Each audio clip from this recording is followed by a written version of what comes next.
अग्निं दूतं वृणीमहे होतारं विश्ववेदसम् अस्य यज्ञस्य सुक्रतुम् अग्निमग्निम् अवीमभिः सदा हवन्त विश्वतिम् अव्यवाहं पुरुप्रियम् अग्निदेवा यावः दज्जानो वृक्तपर्षे असि होता न ईड्यः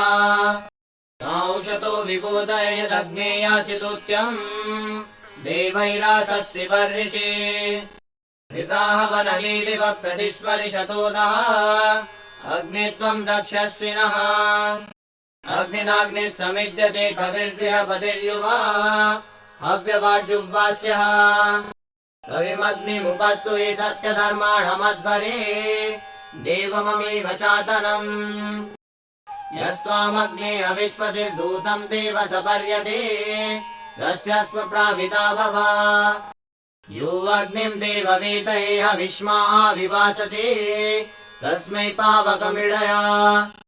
स नः पावकदीदिवो अग्ने देवा इहावः उपयज्यम् भविष्यनः स नस्तवानावर गायत्रेण नवीयसा रयिम् वीरवतीमिषम् अग्ने शुक्रेण शोचिषा विश्वाभिर्देवहूतिभिः इमं स्तोमं जुषस्वनः।